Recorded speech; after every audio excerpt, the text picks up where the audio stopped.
Hello, and welcome to today's Mayoral Forum. I am Mayor Kashina A. Cross from the city of Glenarden. Today, we have a very unique guest with us, a gentleman of great stature, one of which I have the honor of saying that I have had the pleasure of meeting on the battlefield of life as well as service. Today, we have special guest, General Larry O. Spencer. He is a United States Air Force retired general. He is also the President, Armed Forces Benefits Association 5-star life insurance company representative. General Spencer is retired 4-star general.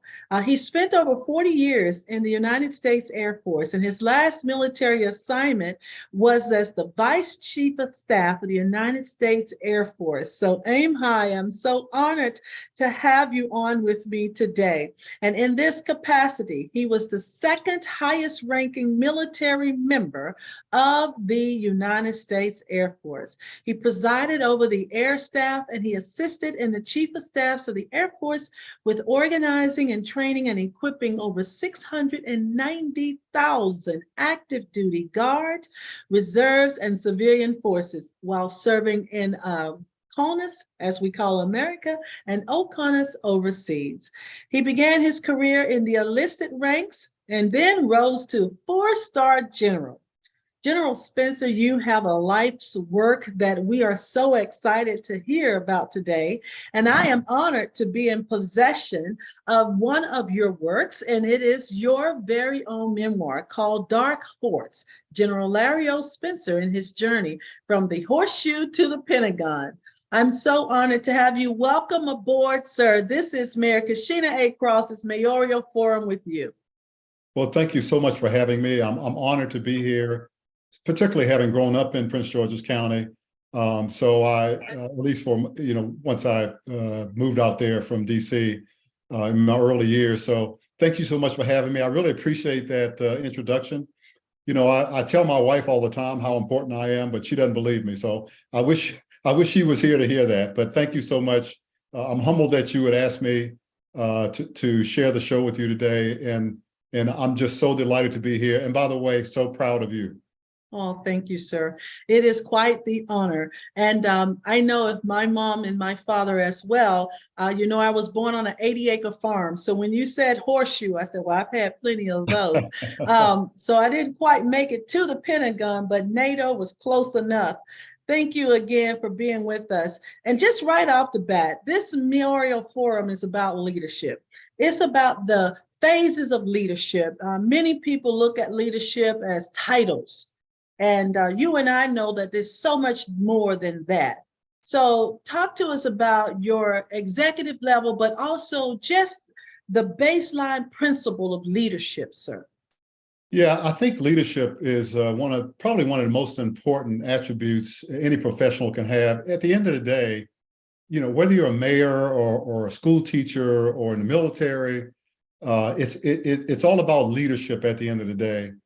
And leadership is not just a word. I mean, there's millions of books out there about leadership. It is really serious. Let me give you an example of when leadership hit me for the first time. And when I say that, I grew up in the military where all they did was teach you and talk about leadership. And so I'd had all the courses, I'd read all the books. And I found myself just prior to the Operation Desert Shield, Desert Storm. I was stationed in Goldsboro, North Carolina. I was what they would call a squadron commander, but I had probably 100 folks in my unit. And when the war was about to start, as you can imagine, it was pretty hectic, very stressful, because the United States really hadn't been in a war, where people actually deployed since Vietnam. So it'd been 20 years since the United States had a conflict like that. And folks had come in and served 20-year career and never had to deploy anywhere. So the atmosphere was very charged. And I remember, I was actually, at the time, I was a financial manager. So I was the CFO for the base, if you will. And folks don't realize how important money is to war. I mean, you don't really go to war without money. So picture this, there were hundreds of airplanes that would land at Seymour Johnson Air Force Base as another one was taking off with equipment and people just pushing everything forward to the Middle East as fast as they could go. And on the second plane off the ground, keep in mind, these loads are prioritized. So the second airplane to leave actually had finance folks on it. And I had 3 folks there that worked for me. And I remember it was late at night. I walked up on the airplane to talk to my 3 folks to, give them some last minute instructions and, talk to them a little bit about what they were going to do. And by the way, back in that time, this was 1990, a lot of the technology that we have now in terms of banking weren't around. So picture this, I literally had a young man on an airplane with a briefcase full of checks and cash. It was almost like the old, the old movies with the gangsters and, that had the suitcases. That's exactly what he had. And so there was, I don't want to get into military rank, but these were all enlisted, 3 enlisted folks who were going to go over first. The junior first person was, he was an E3. He was a senior airman. Oh, I'm sorry, an airman first class. And I could tell he was really scared. And he looked at me as I walked on the airplane and I said, Airman, you're okay. It's going to be fine. We're trained for this. We know you can do it. So you'll be fine. By the way, keep in mind that, this picture is in my mind, this airplane with no windows in it was packed down the middle of the airplane with equipment, almost up to the top of the airplane. And these military folks, these young folks were sitting in web seats. So not comfortable airline seats, these were web seats along the back of the airplane. And so they were literally sitting with their backs against the airplane with their feet up on the equipment. That's how uncomfortable it was. And so he looked at me and he said, sir, I was a major at the time. He said, sir, are you coming with us? And I said, look, I've already volunteered to go. I'll be over there as fast as they will let me come. But, you're trained. We need you to get over there first because the folks need to start buying things right away. Water, tents, you name it, they had to buy it. And so I turned, the load master who was in charge of everything on the airplane came back and said, hey, you need to get off because we're ready to take off. And so I turned to leave and he looked at me and he said, sir, I'd feel a lot better if you were coming with us. And it was all I could do to hold it together, to get off the airplane. But, all the leadership I had been taught, all the books I had read, none of that compared to that moment when I realized how important leaders are to an organization. That this young man, as long as we were all together, he felt very comfortable. But the minute we had to split up, he was like, oh my God, my leader's not going with us. And again, I stepped off the airplane, a little bit choked up, but with sort of a renewed focus that, I had young folks looking at me as a leader, not just as a major, but a leader. And they would do whatever I told them to do because they trusted me. And they knew that I wouldn't ask them to do anything I wouldn't do. And all of that sort of culminated on that airplane for me. So yeah, leadership is something that whether you're in the military or whether you're working for General Motors or Amazon, it really doesn't matter because now that I'm in industry, I see the same thing. It's really, at the end of the day, all about leadership. And General Spencer, you have crafted a very important fact here is that leaders have to put their hands to the plow as well. And that's what made the respect and the energy of the troops want you there, because it was kind of a safety blanket, but also it was a comfort to know that if there was a lack, if there was a deficiency in any sort, that you were going to be right there with the confidence, with the skill set to get it done. The beauty of where we are in today's society is we have a challenge in leadership. We have a challenge, and COVID-19 did us no favors in that it gave us, stimulus checks and different types of things that changed dynamics, but also changed the category in which many people were in financially, which means then people had to really go get other jobs. And so when you talk about leadership, there is a successful journey to get to leadership. And you talk about it in your book. You talk about having faith and you talk about building hope. And that's the key things, faith and hope. And a lot of people's like, oh, now you're getting all Bible on me. Well, you know, I grew up in a Southern Christian church, yes. I But did too. the truth is, being a leader, being confident comes from being able that someone can trust and depend that when you say something's going to happen, it's going to get done. That's And right. that's the key piece. There is no cost, there's no catchphrase to that. Leaders have their hands to the plow. In your book, you talk about actually a spiritual awakening, a reckoning with the spirit world. And you say faith is a large part of the African-American experience. And you couldn't be more right, sir.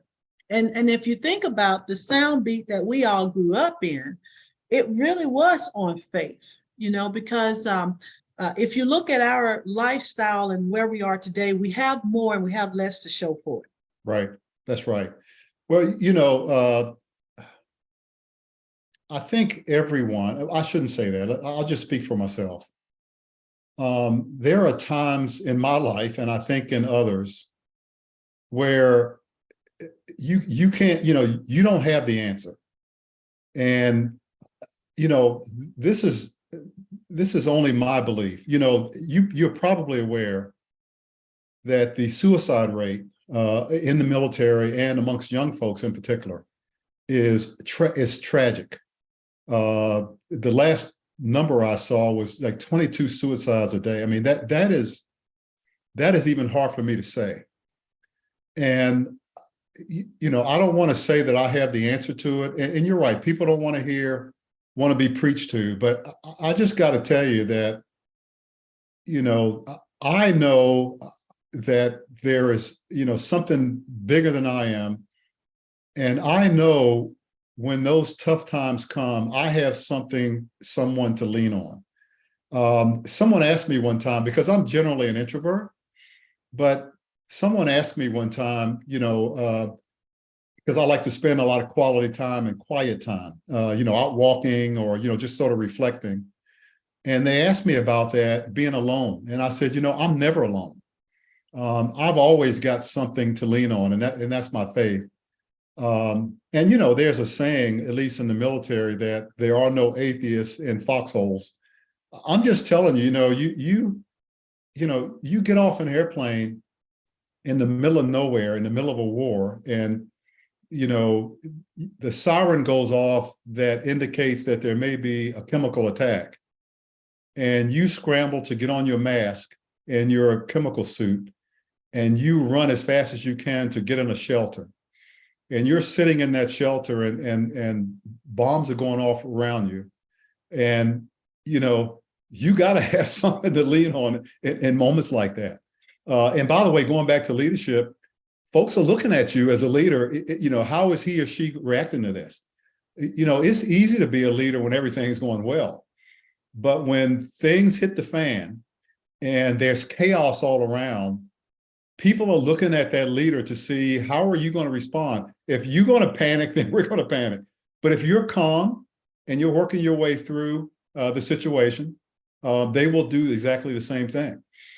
So, you know, one of the folks often ask me, what is the most important leadership trait that I used that I thought was most effective? And my answer is always the same. It was a principle called leadership by walking around, or management by walking around, because I spent an inordinate amount of time getting away from my desk. And that's a big deal with leaders, so-called leaders today, by the way. They want to send emails and they want to send text, and they even want to send videos, but they don't want to get up from their desk, go out and look people in the eye, look at the body language, and tell them what's on their mind. Find out what they're working on, find out what their problems are, find out how you can help them. And so, you know, that being able to interact and communicate with people is so important. But yeah, faith is a big part of my life, always has been since I was baptized in a little country church in Southern Virginia and years ago, and it remains that way today. Absolutely. And I pulled the numbers while you were talking there. 48,183 people committed suicide in the United States in 2021. That's tragic. Now, we look at what was going on, and at that time, it was mental health and wellness is at the top of my list of priorities as a mayor. Many people have all these different types of, mayor, what's your priorities? Well, my priority is to heal and get well better, build back better, because mental health and wellness has took a serious hit. When you can't see your mother or you can't see your father for the last time, because in COVID-19, we wasn't allowed to even go into the hospitals because the nurses and the doctors didn't want to bring any outside risk. It happened to our family, my father-in-law, my husband got a chance to see him. But let me tell you, it takes hope and it takes an effort and an energy to go back and get us back together as a family.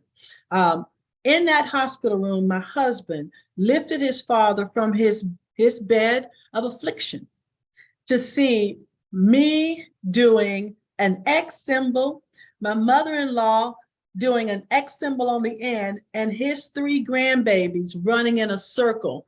And we created XOX. Oh, wow. Now, that was the last thing he saw of his grandbabies. Wow. Their energy, their fight for life, and the love that we had for him to stand out there in the parking lot to create what we could as a memory.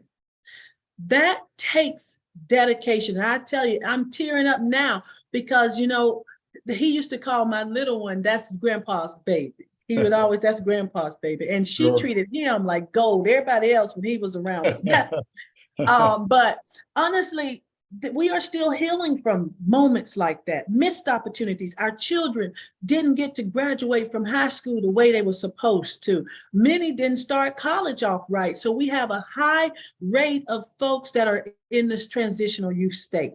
And so, General Spencer, I've had multiple programs where we address our transitional youth, because what we want to acknowledge, just because high school didn't end right in those last 4 years, there's still value and strength, because we didn't get the recruiters out there to give you that impact statement, to give you the fire, the fight to want to go to Bowie State, or to want to go to Morgan, or to want to go to Howard, or to want to go to University of Maryland. The thing is, there is a serious need for people like you and me, average everyday Joes, who had that opportunity to reinstall the hope of that opportunity. Absolutely. To open up the door.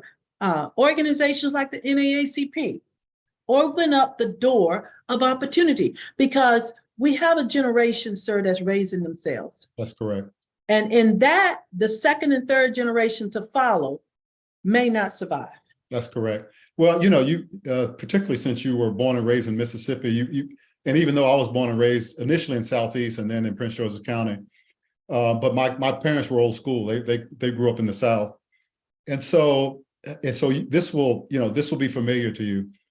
On a nice day, our parents made us go outside. We weren't going to sit around the house. Now, we didn't have video games like they have today, and we certainly didn't have iPhones. But we weren't allowed to sit in the house. And I had an Atari, sir. I'm sorry. A Nintendo. Right. And the even in DC at night, when street lights came on, we had to come in the house. But we had to do our homework. And kids, I watch my own grandkids. By the way, I have a granddaughter. You reminded me of my granddaughter, treats me the same way. She doesn't really care about everybody else, but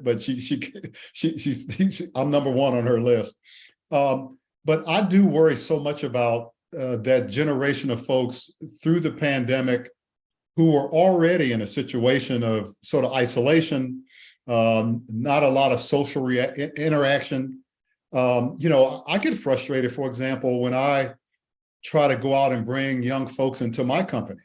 And they're trying to fill out a job application using, language that they communicate with on Instagram. And they're intelligent folks, so it's not that they aren't smart, but no one has really taught them how to interact in a professional environment.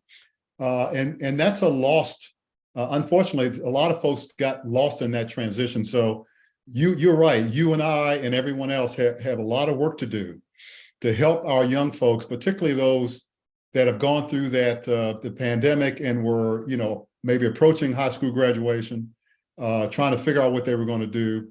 But we have a lot of work to do. And in fact, I try to speak in as many classrooms as I can, just to sort of interact with people, ask them what's on their mind, what are they planning to do? And frankly, I'm very direct. If they say, I don't know, Mom said, that's the wrong answer.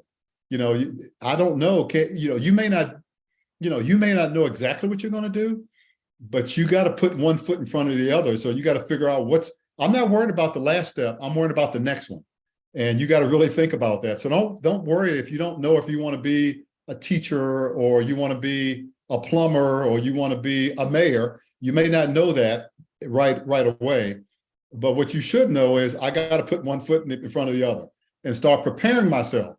Because what's most frustrating to me is to see a door open and folks not ready to go through, either because they aren't prepared academically, or they lack self-confidence, which is a huge thing that I had to deal with as a young kid growing up, self-confidence and self-worth, that, we have to let people know, especially young African-American folks, they can be anything they want. Now, I know that sounds trite. You hear that from everybody, but if you are willing to put in the work and if you are willing to do what it takes, you really can.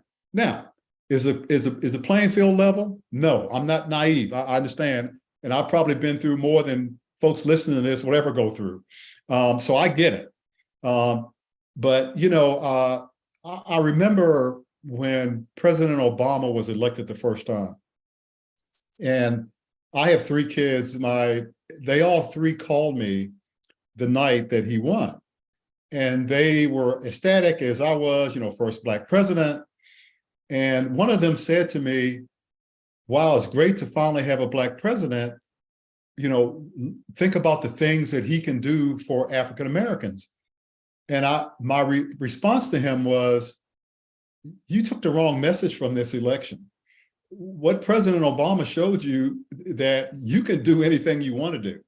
So if you can grow up Black in this country and be president of the United States, you tell me what job below that you can't do, or that job. So it's not what he can do for you. What can you do for yourself and what can you do for others? And so, I couldn't agree with you more that, by the way, you and I and the rest of us, we have a responsibility. I think back to, when I was growing up in DC, in the 60s, there were, a civil rights movement and the Vietnam War and hippies and drugs, and there was just all kinds of stuff going on. But I remember, though, my uncles and aunts and parents, they were constantly telling me and my siblings, make sure you're studying in school, make sure you stay focused. Regardless of what's going on around you, you have to prepare yourself and be ready to go when that door opens, because inevitably some doors will open. The question becomes, are you ready to go through? And that's why, I hope that folks get that message. And you're speaking the gospel. That's what moving the mission forward, Mayor Kashina A. Cross, that's what that means. If I am nothing, I am a light in a dark spot, and I'm an opportunity for those that seek. My father would always say, you have not because you ask not. That's correct. And closed hands cannot receive. Closed mouths can't be fed.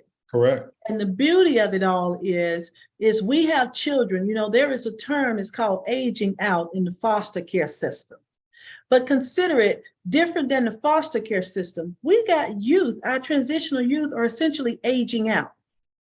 Because by this time, when we were 16, we either were practicing the drive and we were already deciding what career we was going to have in the next 2 years so that our parents could put us on that trajectory to get there. Today, I don't know that as much that's something that's happening. You are speaking the gospel when you say you have to be ready to move. Correct. Now, what I acknowledge in this technology, for us, we were technology adverse, but this generation has been forced through COVID to envelop themselves in technology. Children who may have never had a laptop at home has a laptop and now have a cell phone. And through the ACP program and the LIFE program, they can have an internet notebook or a regular cell phone, and the government is paying for it. Correct. These are opportunities. There's no reason why someone is not connected to broadband. There's Right. no reason why you can't have a telehealth job or some type of investment bringing in opportunity where you can work from home. Right. Because if they are putting AI in Los Angeles, California, let me tell you how many opportunities are out there. General Spencer, we do a program in February. It's called the Creative Youth Arts Summit and Conference. And I will tell you what kicked that off. President Biden, Department of Commerce, National Chamber of Black Commerce, World Council of Mayors invited me out as mayor to come and see this meeting of the African nations with America. It was the most beautiful display of African culture and heritage. And the end game was an MOU/MOA with the African nations in entertainment and fashion. Oh, my goodness. Now, in that, of course, as a political scientist, international relations specialist, what I started to think of is now entertainment and fashion. Those are things that traditionally you can make a living off of. They're not taxed. Are these areas where we are now going to lose some value opportunities for our young folks who are really tied to fashion, hair, nails, Right. eyelashes. Some of them so long they flap and it just blow your face off. Caterpillars, my husband called them. Right. But then also fashion, designers, thinking about the technology, the games that they're playing, Robux and all this. They are creating and crafting things at a record speed. When we were waiting for Encyclopedia Britannica to come around, I remember. These young kids have the entire world at their hand, Right. literally every hour of the day and throughout the night. That's right. So this is an opportunity where we have some talent that just needs to be cultivated.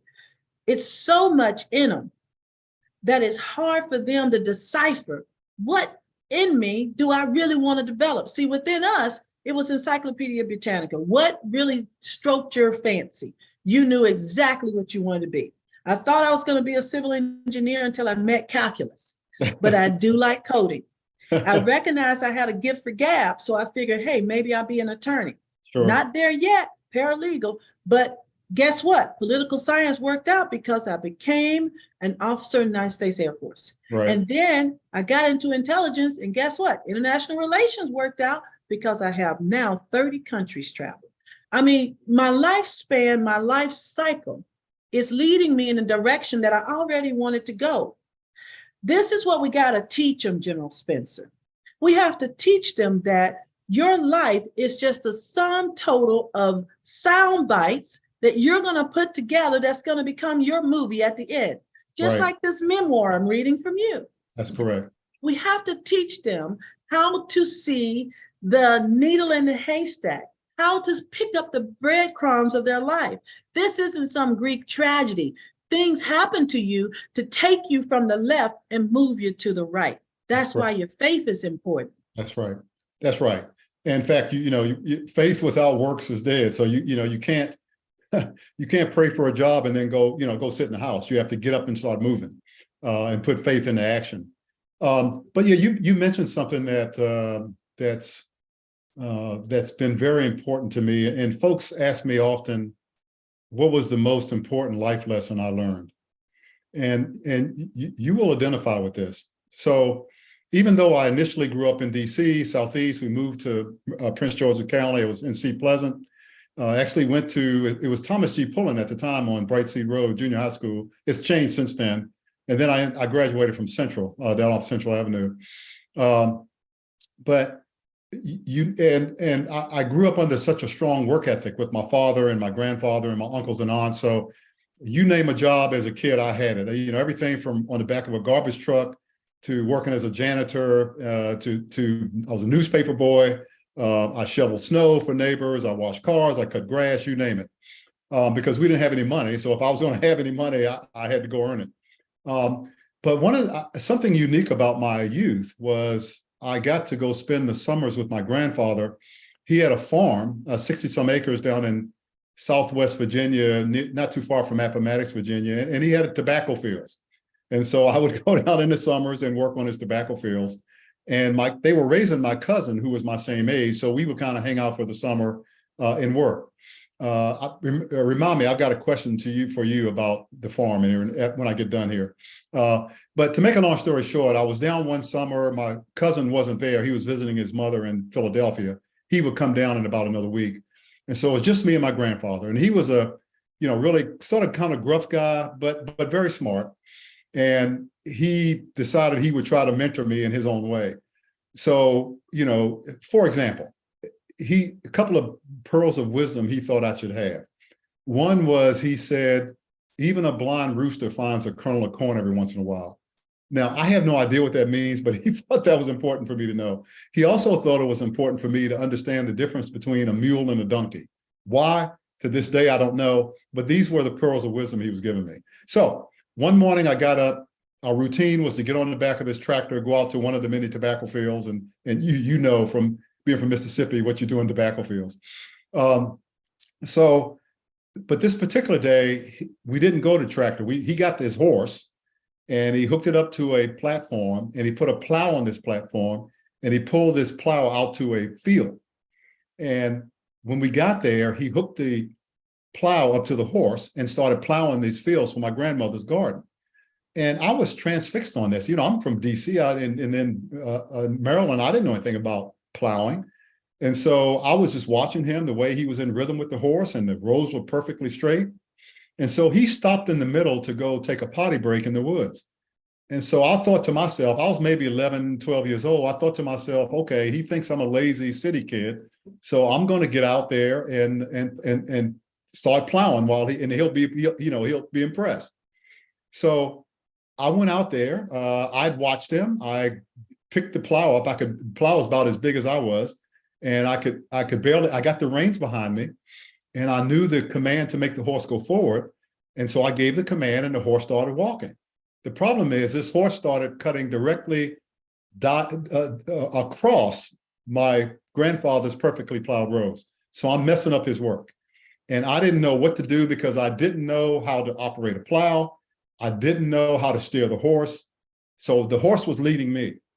And now I'll pause here for a second, because I don't want your audience to think I'm advocating this.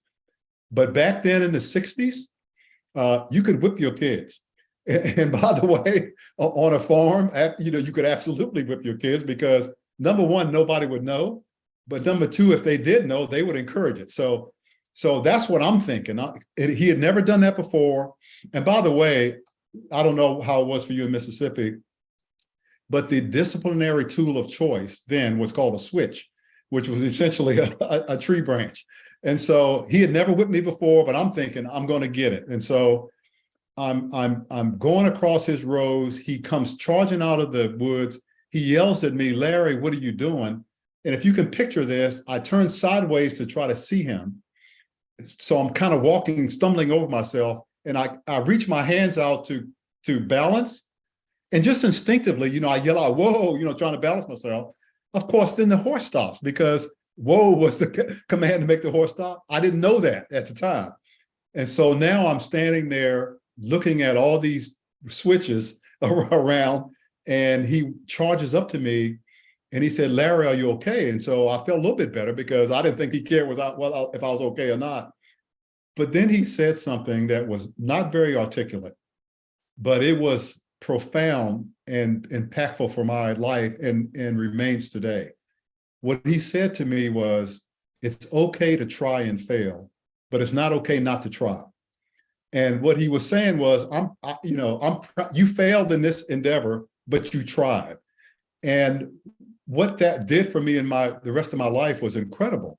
Because look, there are haters out there that are going to tell you what you can't do. And I heard that throughout my career in the Air Force, and I hear it today.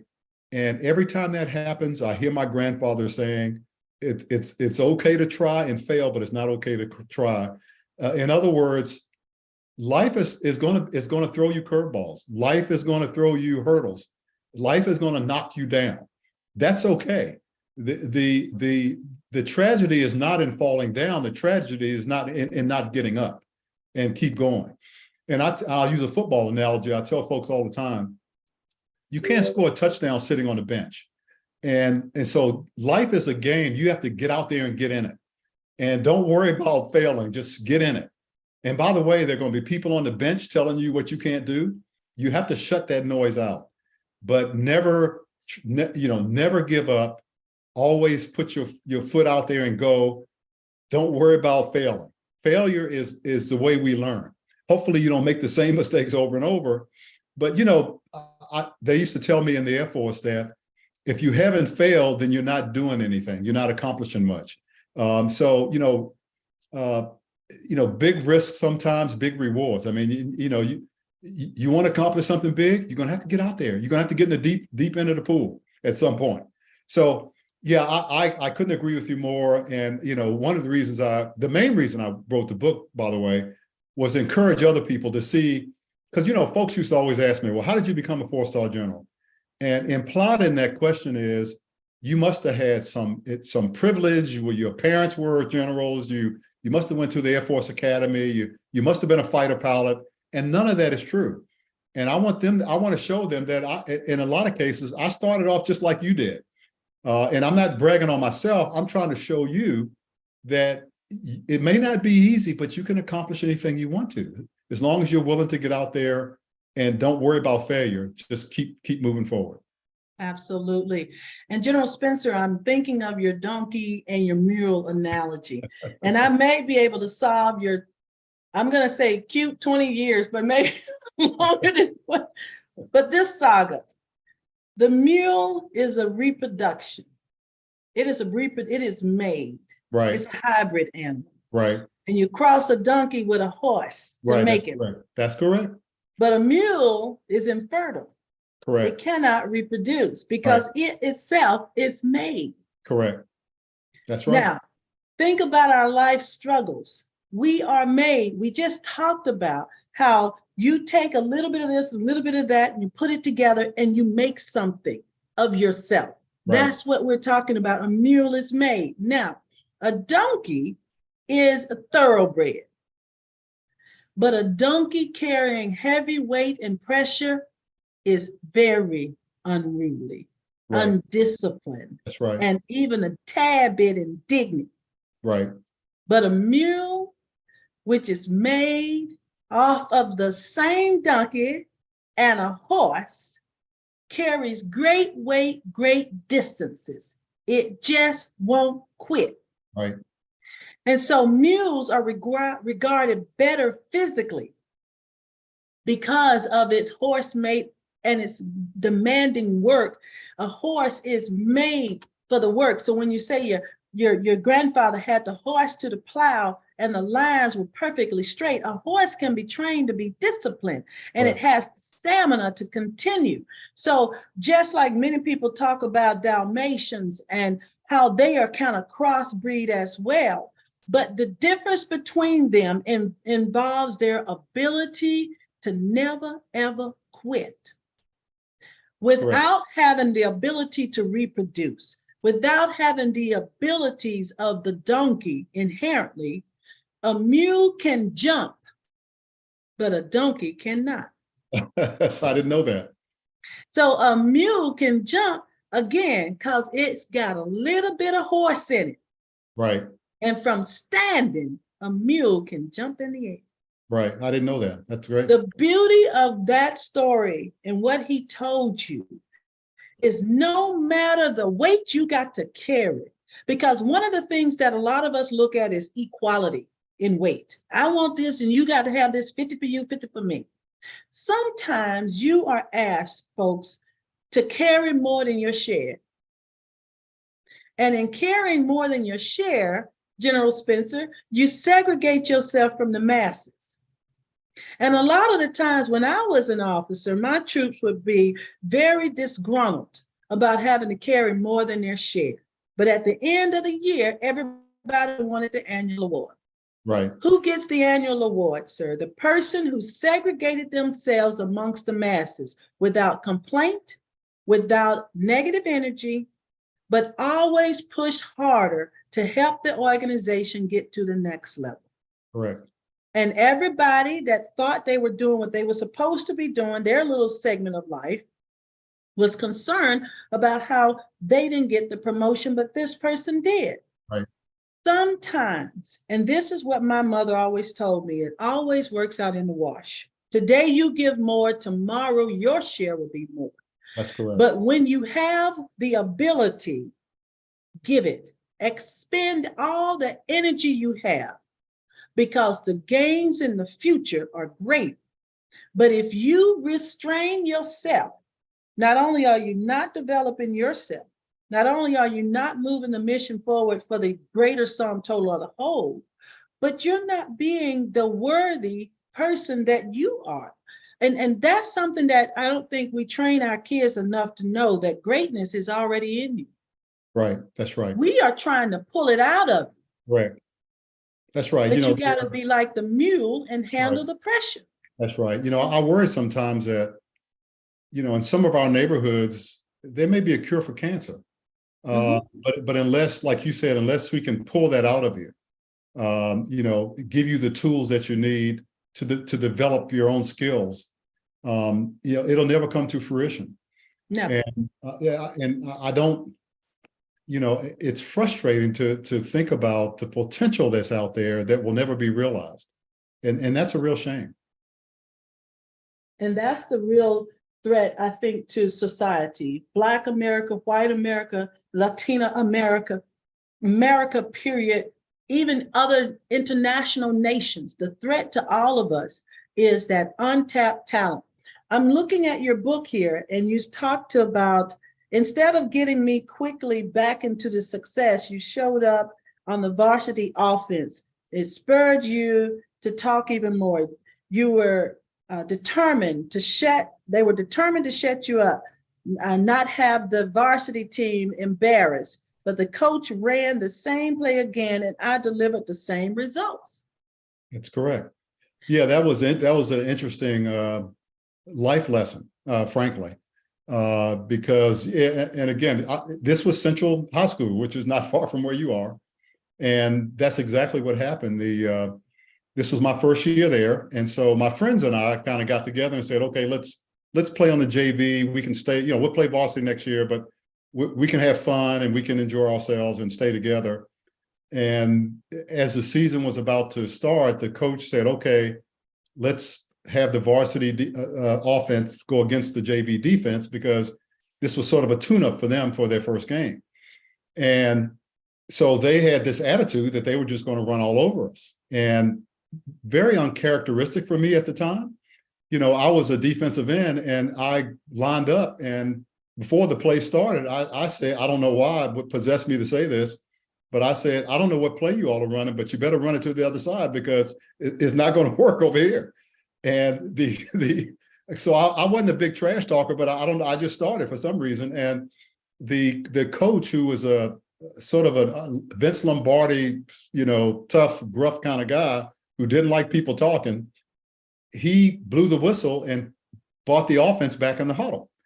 And it was obvious to me that whatever play they were going to run, and he changed it to come right after me. And so when the ball was snapped, it was almost like it was in slow motion, because I knew it was coming at me, and I managed to get around the guy that was trying to block me. And not only did I hit the guy in the backfield, but back then, you can't hit today like you could back then. I mean, I drilled this guy into the ground, and that only caused me to talk more. And so I don't, again, I'm embarrassed to even talk about it now, but when I got up, I looked over at the coaches and I said, Coach, I told you not to run the ball over here, because it's not going to work. So obviously he was mad, and he got them in the huddle, and they came at me again, and I did the exact same thing. And so he was so upset that he told the JV to go into the showers, and he ran them like crazy until late at night. So we come in the next day, and I know the varsity, I mean, their number one goal was to get me back. And so we were at opposite ends of the field, and my coach and the JV coach said, the varsity coach wants to see you. And I knew, he was going to chew me out because I shouldn't have been running my mouth and, blah. So I ran double time to the coach, and I got there and I was about to say, Coach, I apologize. I didn't mean to be offensive. And he said to me, Spencer, get over there on the varsity. And I said, okay. So he from that day forward, I started on the varsity, both offense and defense. But I think back on that though, and as determination, and I just made up my mind that I wasn't going to take anything from those guys, and I didn't. And I had prepared myself. I'd worked out. I'd lift weights. I was ready. I'd prepared myself. But that really helped me develop my own self-worth, my own self-esteem, that if I put my mind to something, I can do it. And so that, that sort of at the time seemed like an insignificant event, turned out to be a real life lesson for me. Thank you for sharing that story. And don't ever be embarrassed about it, because I think the energy of many of our young folks is they're not celebrating those small successes enough. Right. That's right. You're waiting for the big win. We all want to be millionaires because Right. Beyonce's a billionaire. Right. But guess what? Beyonce probably didn't have the childhood that many of us had, because she had to be in the studio when she was 9 years old. Right. And I remember seeing her on Star Search. Yep, I remember that too. So when you think about the investment, my greatest, I think, quote that I ever heard is, don't look at someone else until you've walked a mile in their shoes. That's correct. If you can't walk a mile in my shoes, don't covet what I have. Right. Because that is for me. Correct. Because that is kind of the reward. And willpower is something that you cannot negate. It's the drive, like you say, the determination, it's the self-discipline, self-control, and it's ultimately the resolve to get it done. Willpower is in babies. That's when they put their foot down and say, I don't want the broccoli. Right. And they turn their head with it. And you're like, okay, well, we're going to sit here all night. Have you ever seen a child sit at the table all night and go to sleep in that plate, and that plate sit there all day tomorrow? I have. My child did it too, and we all did. Yeah. So there's something about it. We are born with it, but we get it taken away from us, or we hide it. It's never gone. We hide it. And so that's what we are looking at. The American Psychological Association is really addressing this point of willpower. Sometimes you have to encourage yourself. It's a good old Christian song from the South. That's right. Okay. Everybody, like you said, will not want to pat you on your back, and they sometimes look like you and have eaten at your dinner table. Yep, that's right. But it is a capacity to override that unwanted thought, to override the feeling and the impulse of lack, because all of us was born great. Correct. That's right. We've been great since the day we were born. My sister, that's her organization. You are born great since you were born. Right. You have to realize in your self-conscious how important you are. And that's what leadership is. Leadership is remembering who you are. When my children would get off cycle, all I had to say is, remember who you are. I would ask them what they were called for. Each one of them were named. For my daughter, LeClaire, she was named a beautiful victory for the cross. For my daughter, Zafira, she was named beloved to succeed, trust in the cross. So all I had to tell them is, tell me who you are. And they would give me those statements. And I say, what does that mean to you? Because I don't care if you act out. I don't care if you get off track. What I care about is that you forget who you are and whose you are. You're mine. Right. And a lot of kids nowadays, and a lot of seniors even, may not have someone that's telling them that, reminding how wonderful and fearfully made we are. Right. The talents, the cognitive skills, the crafty creativeness in us. We are great. And so when I saw that, I said, oh, I got to hear that story. And thank you for sharing, because it was a permanent assignment in you that took you to 4-star general. Because that statement you carried everywhere you went. Don't bring it over here, because Right. what you're going to bring back is talent. Exactly. And I love it. I do. Now, you were going to ask me something about the farm. That's right. So you tell me how a rooster knows that it's 5:30 in the morning and crows at 5:30. How does that work? Well, let's see, the rooster. It certainly doesn't have a watch. So how does that work? You know, the beauty of it is I've never been the rooster, but I will say that my internal clock kicks off every morning around 4 a.m. And my internal prayer clock kicks off every morning at 2. Oh, wow. And so when I received my calling for mayor at 1:47 in the morning, I knew it was time for my internal clock to be off. So how does the rooster know? I believe that we are all born with our time clocks running. That's your time when you're supposed to get up and be active. That's your time.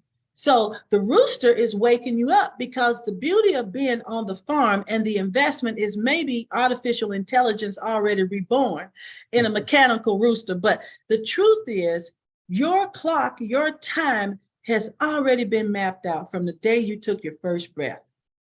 And we like to delay time, to slow it down, but it just keeps on running into the future, right? Right. Time keeps running.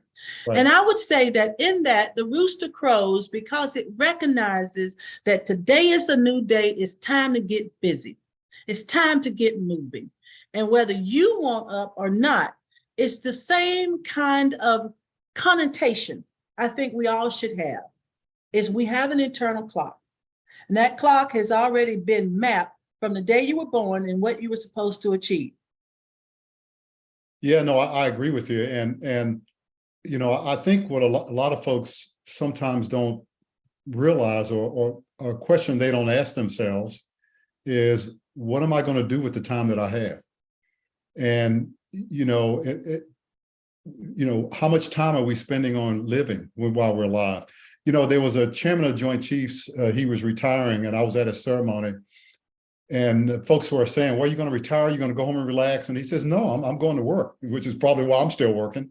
And they said, well, why? I mean, you don't have to financially. And he said, and it was a little bit tongue in cheek, but he said, you know, when I die, I'm going to be dead a long time.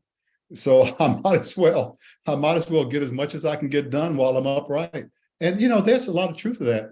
You know, Billy Graham said, when they kept hounding him about why didn't he retire, he said, show me someone in the Bible that retired. So, you know, I think sometimes we don't realize we only got one life to live. And we've been given, like you said, we've been given talents and we've been given a capability.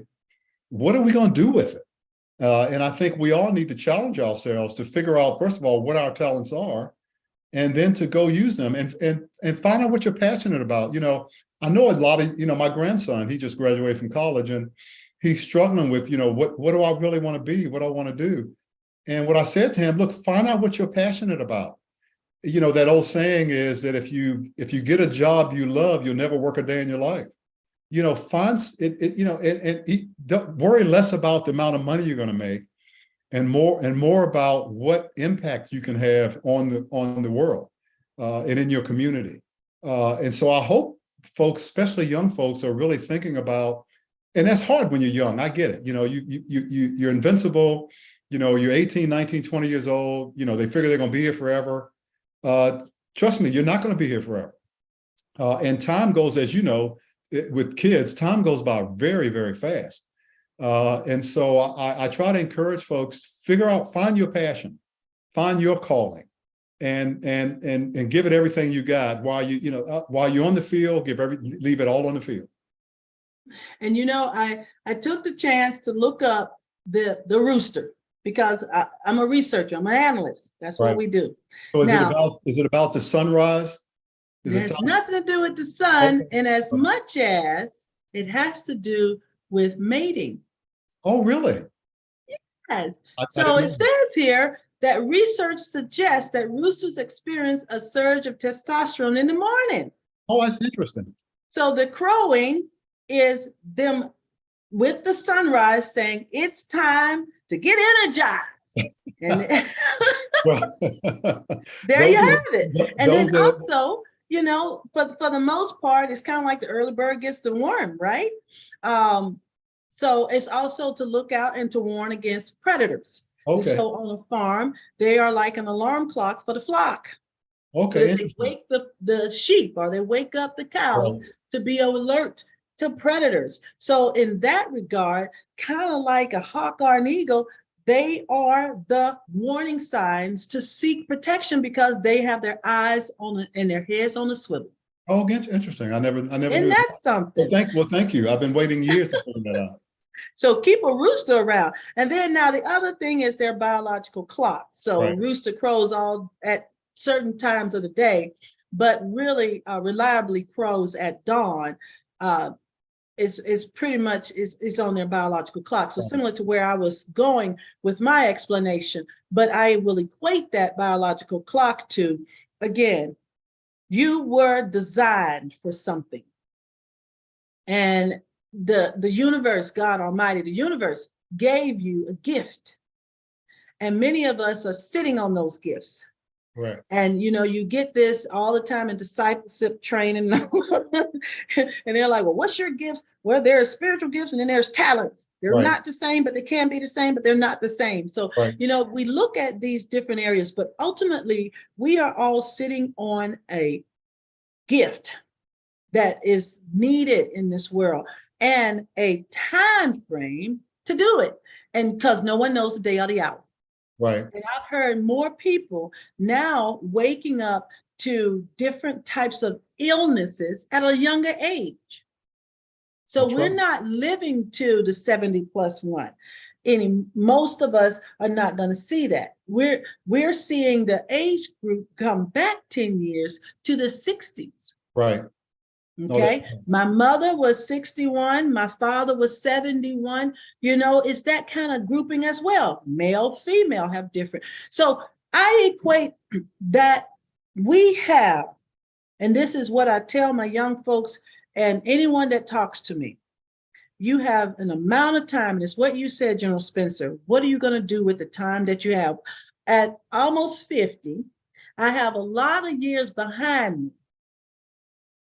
I don't know how many are before me. I would like to have a lot because I got young babies. Right. And I want to see some of their babies give them the challenge they're giving me. I think that's what we want to see, don't we? That's right. That's right. But ultimately, if I look at them halfway at there, what's next? What's the challenge? So never sit on your talents. Never count yourself out. Others can try, but don't give them the pleasure. Right. That's right. Own the responsibility of your life, because I learned as an early parent that even when my children were 6 and 2, that they knew exactly who they were. And we are probably raised by parents that said, okay, so I want you to be a doctor, so I'm going to raise you to be a doctor. And then you're a miserable doctor because you should have been a chef. My children, and this is what me and my family have used, my husband and I, Mario, as a marker. Show me what you're working with. Right. Show me where your skills are. Show me where your talents are. I got enough life on me to see where those skills and talents will end up for you in the future. Right. And I want you to own the decision. So when they go in a direction, we are the pushers. We're the wind beneath their wings. And when they decide, hey, I don't like that direction, we adjust fire. Exactly. And we do that on the battlefield, like you said, from the foxhole, from the horseshoe to the foxhole to the Pentagon, we just fire. And that's the thing. Stop putting yourself in a box. Life was never meant to be a box. You're supposed to break barriers. You're supposed to break the glass ceiling. You're supposed to create things that were never. You're supposed to be challenged. You're supposed to be put in a box because a caged lion roars. Right. That's right. And if you are always giving everything and everything's pleasant, we always equated that to the pretty people. The pretty people in school always was the ones that struggled because Right. everything came easy to them. Right. But if you are a go-getter at heart, listen to your heartbeat, listen to your heart song. It's already telling you who you're supposed to be. If you talk a lot, and if you are a smart-mouthed, witty person, maybe comedy's in your future. And don't think about it like, hey, it don't make a lot of money, because Steve Harvey on his way to being a multi-hundred millionaire. Yep. And Right. I mean, consider it, the little things that you think don't matter. I was talking to some kids the other day about the trash collectors, and they're probably looked down upon, but those are six-figure jobs. That's correct. That's right. That's I right. mean, really. And all you do is drive a truck and say, hey to people. I think that we need to change our stinking thinking Right. to what is it that gives me the energy and the fight for life? What makes me drive? What gets me up like that rooster makes me want to crow, because the energy in me is there. And don't ever let anyone put a paperclip on your life and block you in. There is nothing that someone else can tell you about you that God hadn't already debunked. That's correct. That's right. We are fearful and wonderfully made. We're supposed to be chasing our own dream. And so with that, General Spencer, this has been one of the most greatest hours of my life. And I want to just say how honored I am to be here on this mayoral forum with you. You were my second highest in command.